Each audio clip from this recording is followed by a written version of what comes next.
Esu Jūratė Ališkevičiūtė-Kisielė, optometrija ir iridologija. Ir šią iridologijos praktiką jau domiuosi labai seniai. Prieš daugybę metų, kai man buvo tik tai 14, pirmą kartą pati patyriau šį metodą sveikatos tyrimų. Ir tiesiog tai mane labai sužavėjo, dar tuometinę moksleivę. Vėliau mano gyvenimas siejosi manoji veikla su regos terapija, su optika, su okulistų praktikomis, optometrija. Ir be abejo visada buvo ir iridologija, kurios man teko studijuoti užsienyje, nes Lietuvoje šių srities specialistų nerengia. Taigi, akis mane žavi ir kiekvienas akių žemėlapis, kaip aš juos vadinu, turi savąją paslaptį ir todėl mane vilioja žvelgti į žmonių akis ir iš jų pasakyti ne vien apie jų sielą, bet ir apie jų sveikatą. Taigi, iridologai akis visuomet įvardyja kaip žmogaus vizitinę sveikatos kortelę, nes niekada nėra pasikartojančių akių rainelių, niekada nėra abiejų akių, kairiosios ir dešiniosios, po to paties žmogaus pasikartojimų. Tai yra labai unikalu. Ir akies rainelė nurodo daugybę dalykų. Ji nurodo ir žmogaus gyvybinės energijos kiekį, ir blogos savijautos priežastis, ir bet kokia dėmelė, netgi visai mažytė, patamsėjimas, pašviesėjimas, dryželis, spalva, jau signalizuoja apie tam tikrus reiškinius, kurie vyksta organizme, dažniausiai apie ligą, apie pokyčius. Ir mane labai žavi tai, kad iridologija yra labai paprastas. Žmogui atlikti paprastas, ne savimi paprastas, bet žmogui atlikti paprastas, labai saugus ir visiškai neskausmingas tyrimo metodas. Nes mums, iridologams, reikia tik tai nufotografuoti tam tikrą irido kamerą žmogaus akies rainelę ir mokėti ją išskaityti. Kad mokėti ją išskaityti, tai reikia pirmiausia baigti mokslus, studijas ir po to visą gyvenimą tobulėti. Nes su kiekviena nauja akių rainele aš pati irgi tobulėju, mano žinių bagažas plečiasi, mano galimybės diagnozavimo irgi plečiasi. Tai stebint akių raineles galima labai tiksliai išvelgti pačius pirmuosius ligos požymius, tuos požymius, kurie išsivystys gal tik po pusmečio, gal tik po metų, gal po kelerių. Ir taip yra todėl, kad kiekvienas organas žmoguje siunčia impulsus į smegenis, o smegenys siunčia impulsus į akies rainelę. Ir čia jau susiformuoja piešinys. Iš to mes ir skaitome apie tam tikro organo pakitimus. Nes akies rainelėje yra zonos atskiros ir kiekviena toji zona, jinai kalba apie tam tikrų sistemų, organizmo sistemų, organų būklę. Taigi šio metodo pranašumas ir yra tas, kad negalavimus mes galime sužinoti anksčiau, netgi nei nustatomi jie kitais būdais. Tai toks labai ankstyvas tyrimo metodas, kuris be abejo po to prašosi ir detalesnių tyrimų, tokių kaip kraujo ar echoskopinių tyrimų. Organizmo patį pokytį mes galim pastebėti tada, kol tam tikro organo veikla dar nėra sutrikusi. Dar žmogus nejaučia nei simptomų, nei pokyčių organizme, nei tyrimai dar kažko nerodo blogo, bet jau mes matome akies rainelėje tam tikrą atsispindėjusią informaciją. Taigi mane žavia tai, kad iridologija padeda įžvelgti dar ir tokius dalykus, kurie susiję su genetika, su paveldėtom ligom, su polinkiu į kažką sirgti arba turėti kažkokį silpnesnę zoną. Ir toji informacija apie genetiką, apie persirgtų ligų paliktus pėdsakus, jinai išlieka ilgam. Yra matoma akies rainelėje vadinamoji skausmo žymė, o toji skausmo žymė yra susijusi su organu, kurios, sakykime, pavyzdžiui, nėra. Ir akies rainelėje lieka skausmo žymė. Organo nėra, bet žymė lieka. Tai pats iridologijos tyrimo tikslumas būna, kartai žmonės klausia, jis yra apie 80-85%. Nuo ko tai priklauso? Tai priklauso nuo informatyvumo akies rainelės, reiškia, kiek organizme yra perdodama informacija į akis gerai. Taip pat nuo spalvos akies rainelės, visada šviesių akių rainelės yra identifikuojamos lengviau ir tiksliau. Na ir be abejo, priklauso nuo tyriančiojo, nuo iridologo, kiek jis yra kompetentingas, kiek jis domisi, kiek jis ir gebantis nusakyti akies rainelės, išskaityti jas. Galima teigti, jog iš daugybės rainelės struktūrų, kombinacijų, apibūdinančių žmogaus konstituciją, paveldimumą, išskiriami yra 5 tipai.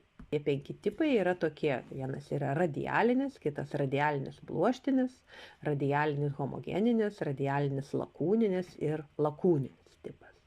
Dabar truputėlį apie kiekvieną aš galiu šiek tiek papasakoti, nes gal bus įdomu. Tai radialinis tipas yra retai aptinkamas ir jis yra būdingas šviesioms akims, kai rainelės trabekula, arba kitaip tariant, rainelės struktūra yra išsidėsčiusi labai tvarkingai ratu, labai vientisai, labai gražiai. Ir tokio tipo žmogus iš prigimties pasižymė tikrai stiprią sveikatą. Tokie šilkinės akys, sako, ar ne? Gražios labai. Lygios, tolygios.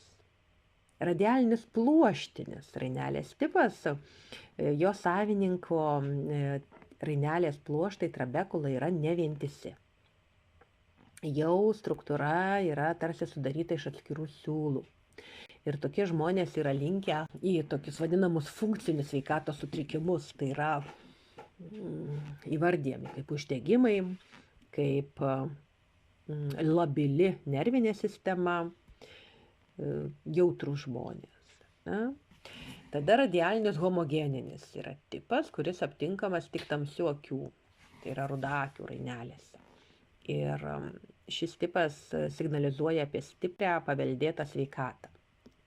O radialinis lakūninis tipas, jis įdomus tuo, kad pasižymi lakūnomis. O lakūnos tai yra įvardyjami tam tikri plyšeliai, įdubos, kriptos, kurios yra akies rainelėje.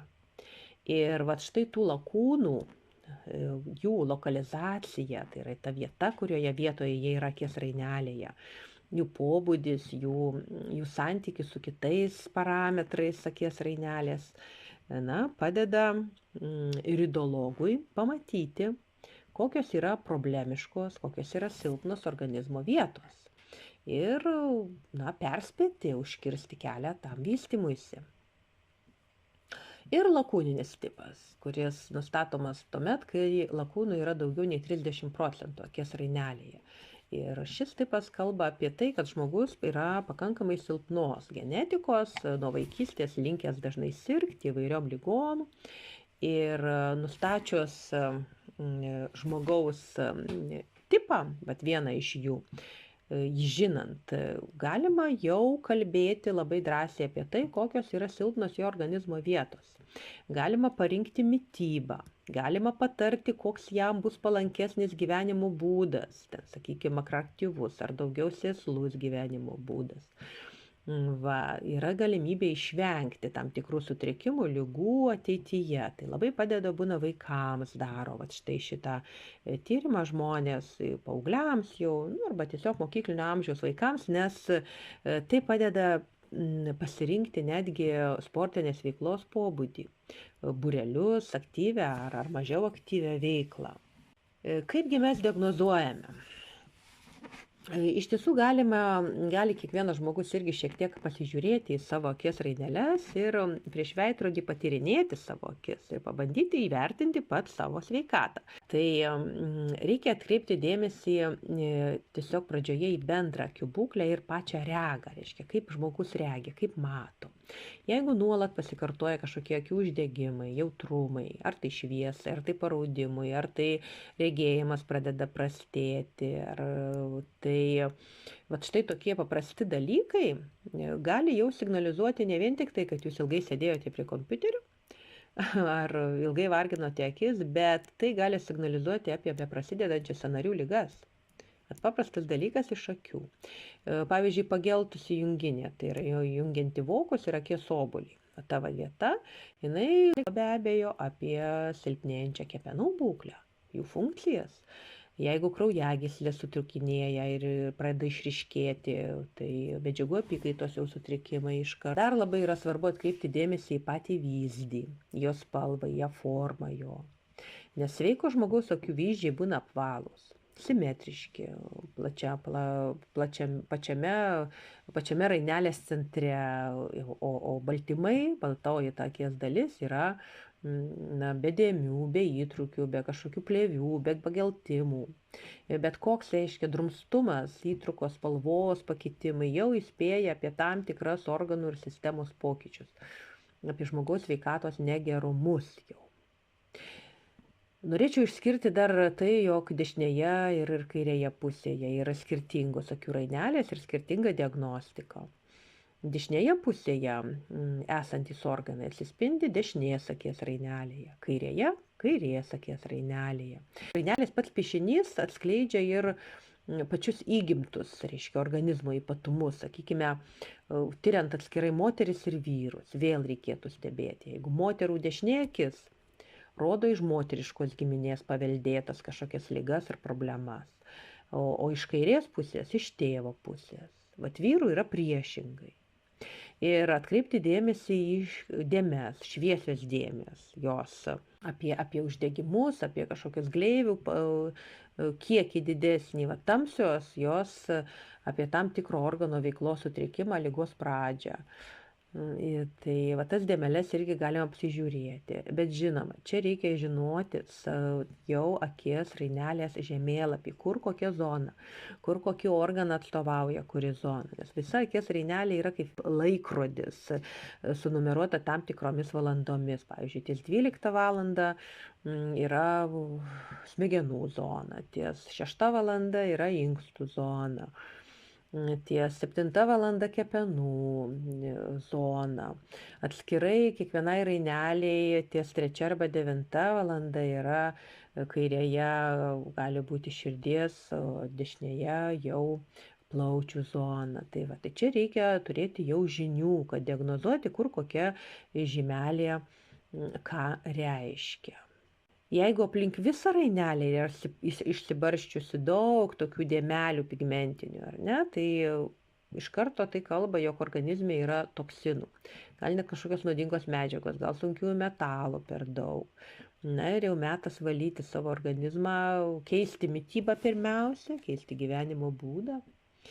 Ir aišku, jeigu jūs pastebėjote dvi tokias, kartais galim pasižiūrėti, ir dvi ovalios dėmelės rainelės apačioje, kaip aš ir minėjau, ties 6-7 valandą. Ovalios tokios dėmytės, jeigu atsiranda, jos gali būti netgi ir šviesios, gali būti tamsesnės, tai reikėtų ypač vyrams jau pasiplanuoti vizitą pas urologą. O jeigu skrandžio sulčių rūgštingumas pakitęs, tai aplink vyzdį būna šviesesnė aureolė, aplink vyzdį. Tai čia reiškia, jog skrandžio sultys jau jos netvarkoje, jau arba padidėjęs, arba sumažėjęs rūgštingumas. Čia jau reikia žiūrėti į kurią pusę pagal kitus parametrus, kurių šiaip paprastai žmogus be žinių negali jau identifikuoti. Jeigu pats akies obuolys yra melsvas, tai kalba, jog yra kalcio arba dar ir kitų mineralų stygius organizme, paprastai kalcio.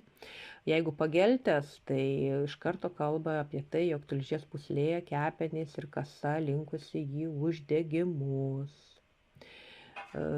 Jeigu raudonų dėmių, raudonų tokia ryškiai oranžinė, plytinė raudona tokia spalva akies raineliai, tai jau žiūrėti reumatinius sutrikimus žmogaus organizme. Tai žmonės tikrai domisi tom diagnostikom, Tai kaip diagnozuoti iš akies rainelės, vat, pačiam, sakykime, ar ne, vat, pats savo daktaras pažaisti gali. Nors šiaip, aišku, aš visada rekomenduoju kreiptis jau į specialistus, kad ir į mane gali kreiptis.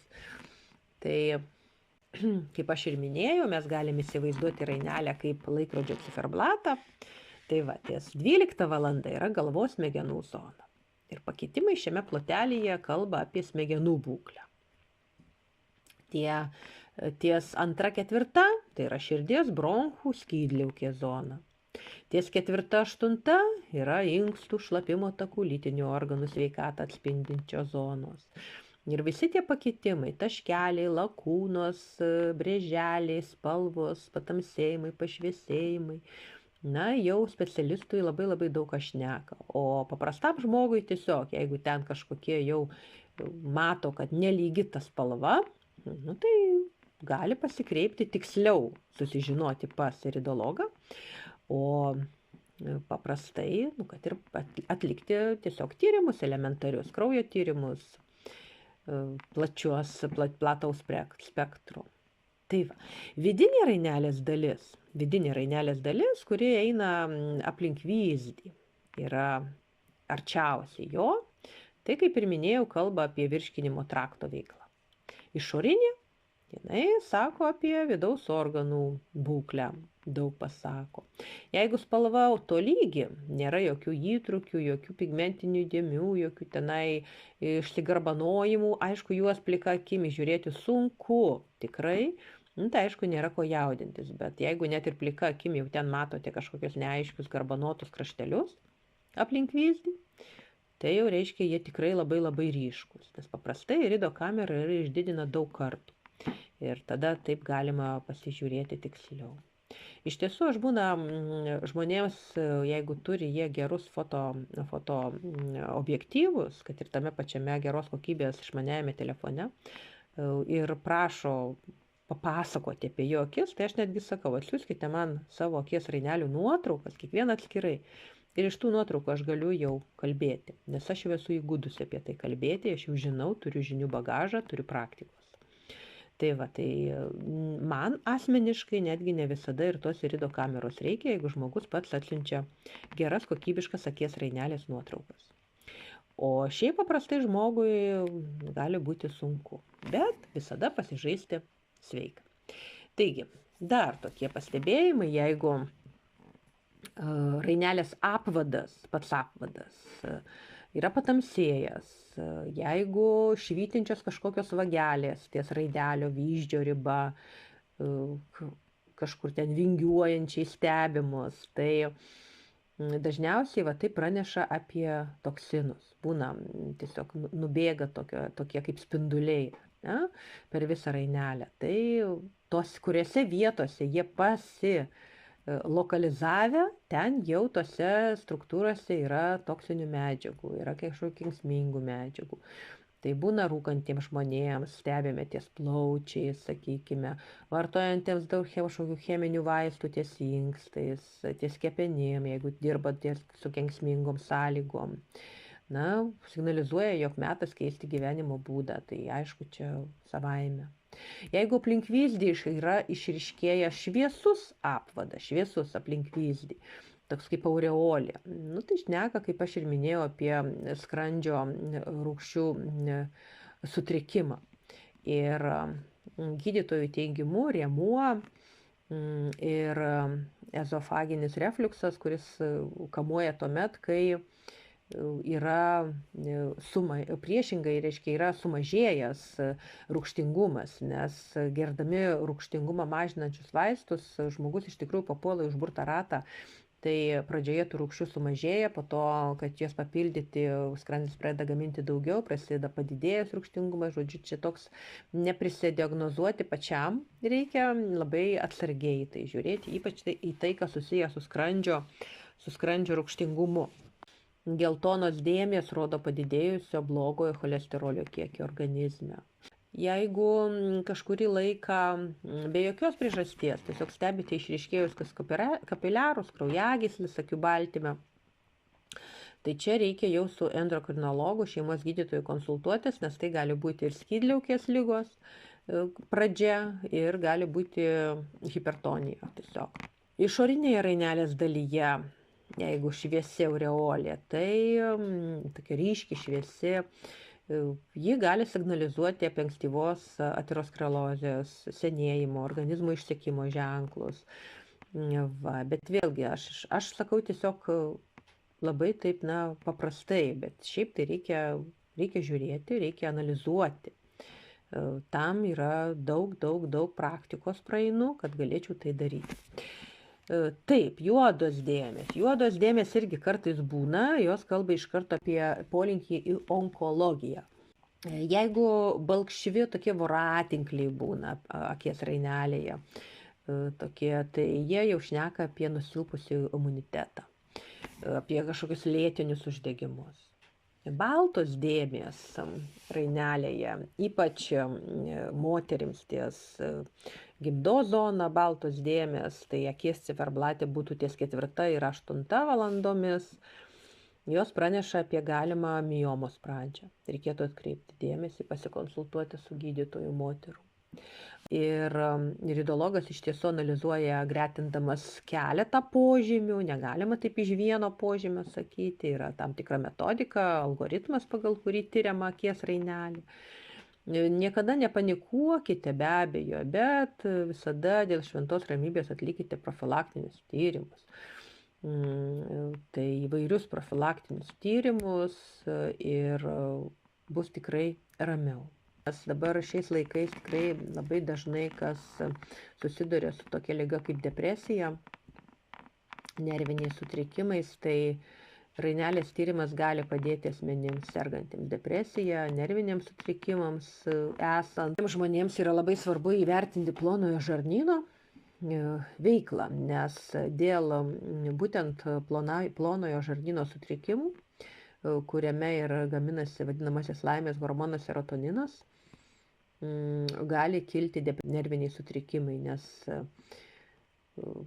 tai lemia baimės, tai lemia kitus reiškinius, tai ta serotonino gamyba, ją reikia irgi pastebėti, ji turi būti pakankamai, kad neprasidėtų psichinės ligos.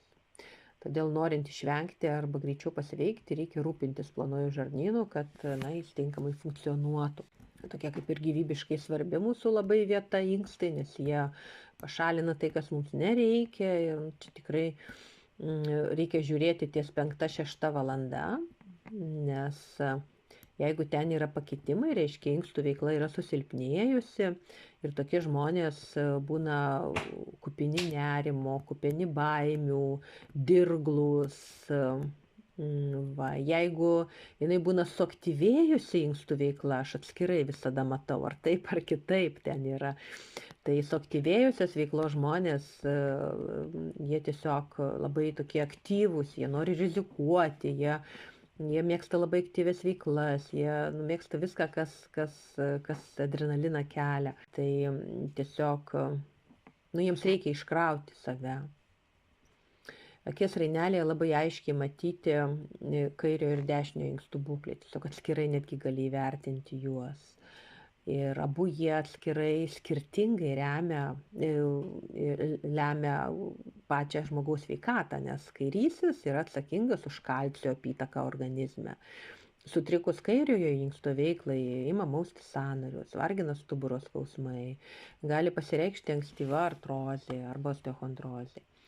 Ir kai nekreipiame dėmesio į pirmuosius tos požymius, sutrikimai pereina į translankstelinius diskus, tada prireikia jau sudėtingo ilgo neurologinio gydymo. Jeigu lūžinėja nagai, jeigu slenka plaukai, jie plonėja, tai rodo, kad negaluoja jūsų kairysis inkstas. Problemas laiku pastebėti gali tikrai patyręs iridologas. Pavyzdžiui, plokščiapėdystė irgi dažnas sutrikimas, jis rodo, jog yra kalcio stygiaus organizme. Ir vėlgi už tai atsakingas kairysis inkstas, tai ypač vaikams tai matau.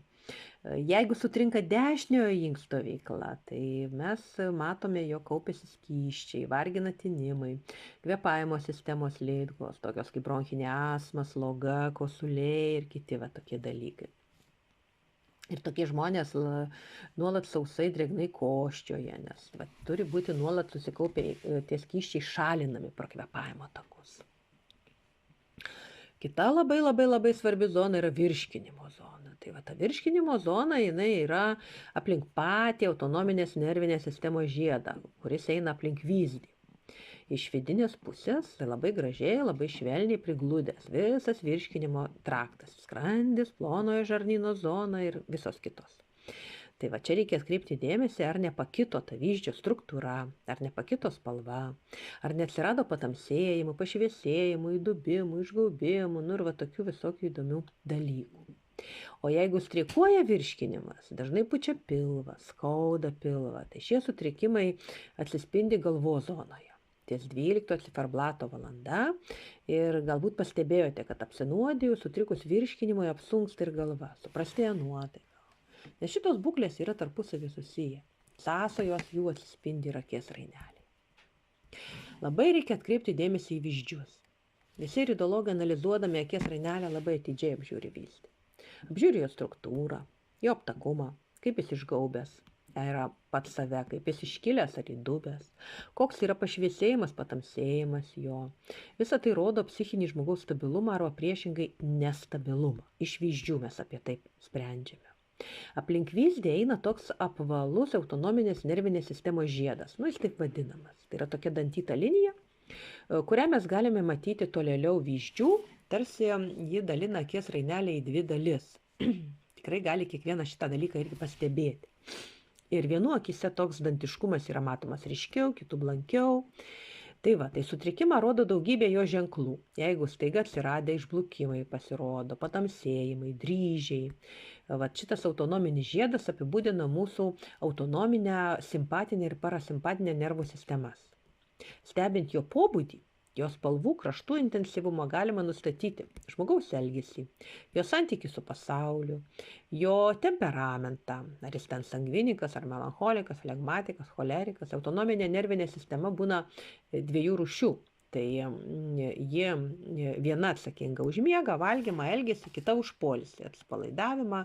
Ir tai padeda, remiantis į tai, padeda išvelgti žmogaus polinkį vienaip ar kitaip bendrauti, elgtis tam tikrose situacijose. Labai įdomu tai, kad dantyta šita akies vyzdžio linija, tai tas vadinamasis mūsų autonominės sistemos žiedas, yra susijęs su trimis pagrindiniais ridologijoje akcentuojamais dalykais. Su širdies, čiuberlinės liaukos ir saulės rezginio zonomis. Taigi analizuoti visada pradedama nuo širdies raumens. Šis organas labai glaudžiai susijęs su nervinė sistema ir stebint širdies zoną galima nustatyti labai tikslę žmogaus charakteristiką. Labai tiksliai jo temperamentą. Galite netgi pastebėti, jog vieni linki patinginiauti, ramiai reaguoti į problemas, gyvenimiškas situacijas, kiti labai jautriai reaguoja. O čiuberlinė liauka, jinai apibūdina žmogaus imunitetą, žmogaus gebėjimą prisitaikyti prie kintančių visų gyvenimo sąlygų. O saulės rezginys, esantis maždaug aplink bambą, yra labai jautri zona, nes ją sueina daugybė nervų galūnėlių. Ir iš šios zonos vyzdyje galima spręsti apie daugybės fiziologinių sistemų būklę. Ir labai svarbu pastebėti pokyčius, nes jie padeda atskleisti, kokius paslaptingus dalykus mes savyje slepiame, kaip virškinimo sistemos, nerimo sutrikimų priežastys, ir kitus visokius dalykus. Ir kai mes įvertinam šių trijų, širdies, čiuberlinės liaukos ir saulės rezginio zonų pobūdį, turit galvoje ir kitus simptomus. Tuos ženklus įvertina matomus rainelėje. Tai tada jau randam atsakymus apie žmogaus sveikatos būklę ir galima skirti vienokius ar kitokius papildomus tyrimus ir nukreipti pas specialistus gydymui, ankstyvam gydymui, nelaukiant, kol ta situacija jau perės į ligos stadiją. Kaip ir minėjau, niekada nereikia užsiimti saviveikla, nes saviveikla gerai, bet per daug irgi neprisigalvoti ligų. Kaip sako visi studentai, sau ligas susigalvoja ir diagnozuoja.